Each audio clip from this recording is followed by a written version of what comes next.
Il y a des soucis dans cette équipe de France depuis le début de cet Euro 2024 et on va voir tout ça dans cette vidéo. Salut à tous les gars, c'est Azial. Aujourd'hui on se retrouve pour une nouvelle vidéo où on va parler un petit peu des soucis qui sortent au sein de l'équipe de France, que ce soit en termes de gestion de certains joueurs et aussi apparemment par rapport aux entraînements.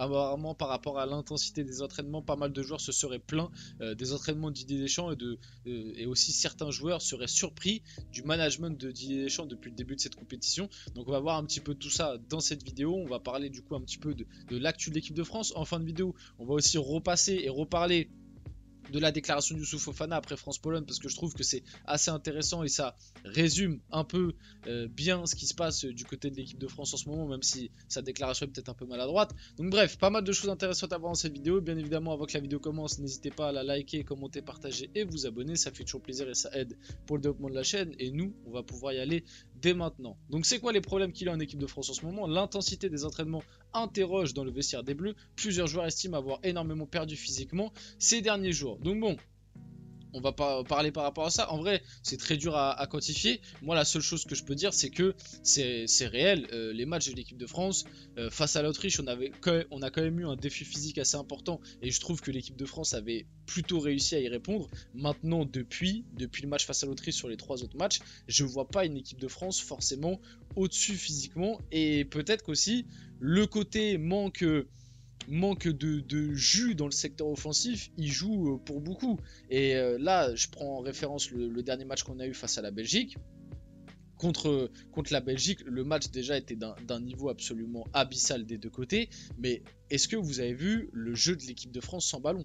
Parce qu'en fait, on a beaucoup mis en lumière le fait que, bon bah voilà, contre la Belgique, encore une fois, le secteur offensif n'a pas été bon. Encore une fois, les attaquants, ça a été catastrophique. Au milieu de terrain, il y a des choses à redire. Par contre, défensivement, on a été bon. Mais pourquoi on a été aussi bon défensivement?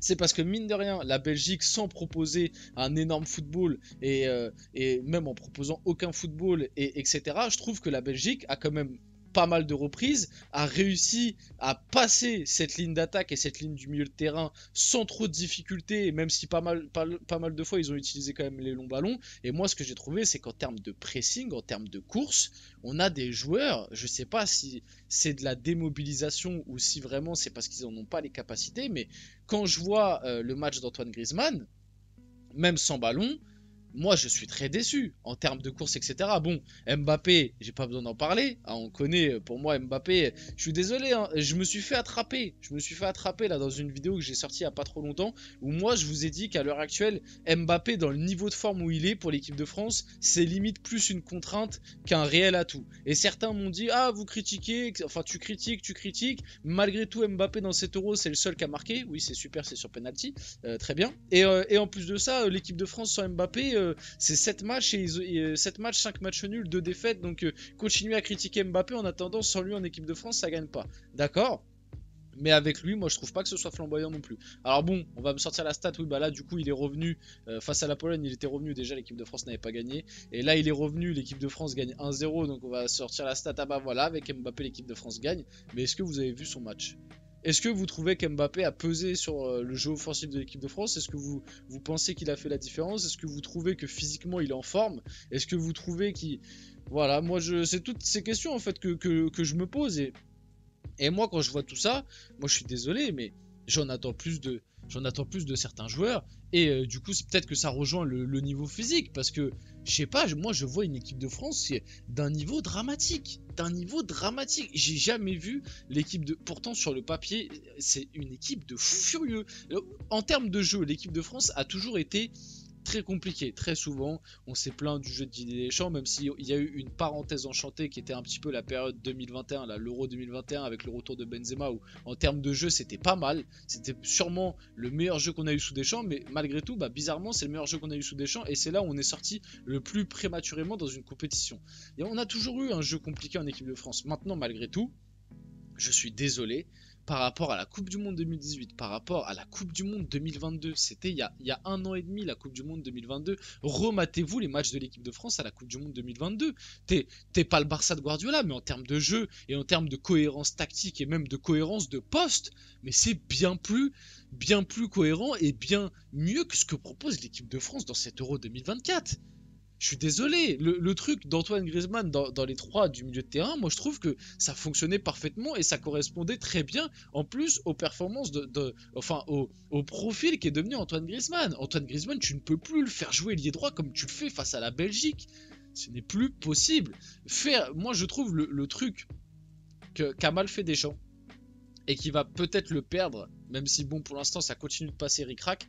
Et certains vont encore me dire que ah mais c'est parce que t'es un hater d'Mbappé, t'es pas objectif, mais non, en fait c'est juste que certains moi j'aime pas ce truc de on va tout faire pour mettre un joueur dans les meilleures dispositions. Ça a fonctionné à des moments, ça a fonctionné avec certains clubs, dans certains contextes, avec des joueurs qui pour moi étaient quand même bien au-dessus d'un Kylian Mbappé. Je suis désolé parce que certains vont me dire le Barça l'a fait avec Messi, mais les gars, Messi à 25 ans c'est pas Mbappé.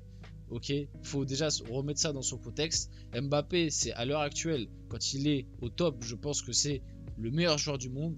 Malgré tout, à son prime, au top, même là à l'heure actuelle, il n'arrive pas à la cheville d'un Cristiano Ronaldo, d'un Messi quand ils avaient, même un Neymar. Même un Neymar est bien au-dessus de Mbappé à 25 ans et pour moi il n'y a pas photo. Il n'y a pas photo. Et en plus, dans les qualités intrinsèques de ces mecs-là, ils avaient bien plus les dispositions pour justement porter une équipe. Pour moi Mbappé il ne peut pas le faire. Il ne peut pas le faire. Il peut le faire quand il utilise ses qualités. Et pour moi, ses qualités, ce n'est pas de faire une équipe autour de lui pour qu'il est là, qu'il fasse un petit peu le franchise player, le meneur de jeu limite j'ai envie de dire, qu'il fasse des 1-2 etc. Non, les qualités d'Mbappé c'est tu colles les défenses centrales et dès que tu vois que tes milieux de terrain ou tes ailiers ils ont le ballon, fais des appels, c'est ça tes qualités de base. T'es un ailier, tu prends le ballon, tu colles la ligne, tu vas éliminer en 1 contre 1, tu fais des appels dans le dos de la défense, tu rentres, t'enroules, c'est ça de base Kylian Mbappé. Faut arrêter de me le mettre dans un rôle et ça c'est lui qui le veut, j'en suis sûr. Je suis sûr et certain que Didier Deschamps il sait très bien au fond de lui qu'Mbappé c'est un ailier. C'est pas pour rien qu'en 2018 Mbappé il l'utilisait côté droit et il lui demandait de cours, vas-y, cours, gambade, cours tout droit. Et puis voilà, c'était ça ce que demandait Deschamps à Mbappé. Cours, fais des centres, essaye de marquer quand tu peux. Mais là, le rôle qu'a Mbappé dans cet Euro, mais un coup numéro 9 où il est libre, il fait ce qu'il veut, il redescend, il fait des 1-2. Là, face à la Belgique, il était ailier gauche, mais il a jamais collé la ligne, il a jamais essayé de prendre la profondeur, il a jamais essayé d'éliminer en 1 contre 1. Voilà, bref, on va passer un petit peu à la suite. Le choix de Deschamps de se passer de Griezmann contre la Pologne a surpris plus d'un joueur dans le vestiaire des Bleus.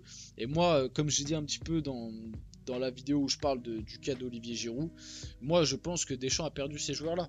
Moi je pense que Deschamps c'est la goutte de trop pour Antoine Griezmann. Je pense que là Antoine Griezmann il s'est dit j'ai peut-être été un petit peu trop gentil trop longtemps, hein, entre le capitana, le fait que Griezmann a toujours été le mec où on le met où il y a de la place parce qu'on sait qu'il est gentil, il va rien dire et qu'il va faire les efforts. Donc en 2022 je le mets au milieu de terrain parce que devant j'ai ce qu'il faut.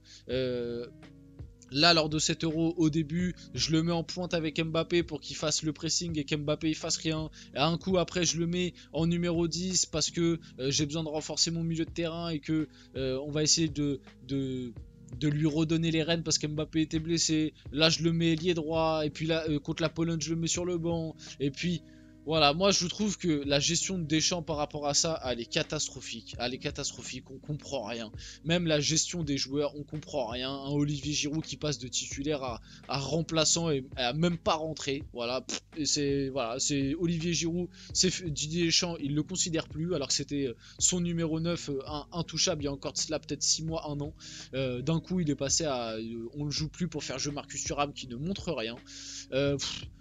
Voilà, on n'y comprend rien. Moi, il y a des joueurs, le management, j'y comprends rien. Théo Hernandez qui était cramé face à la Pologne, Ferland Mendy, il jouera pas.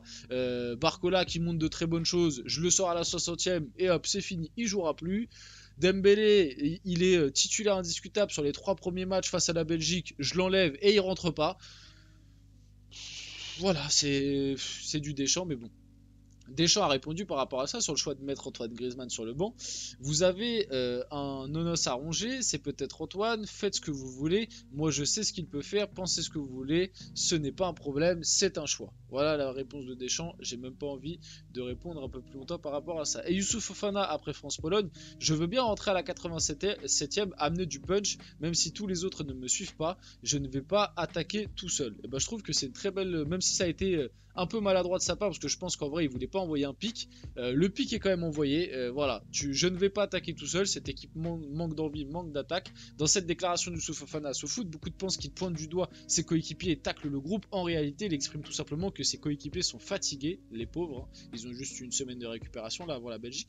Contrairement à lui, qui vient de rentrer et qui est frais et qu'il ne peut donc pas faire la différence tout seul. Attention à ne pas tomber dans le panneau et le sensationnalisme. Oh là là, j'ai du mal à parler. Bref, on va finir la vidéo là-dessus. J'espère que cette vidéo vous a plu. Si c'est le cas, n'hésitez pas à la liker, commenter, partager et vous abonner les gars. C'était Asial et on se retrouve très rapidement pour une prochaine vidéo.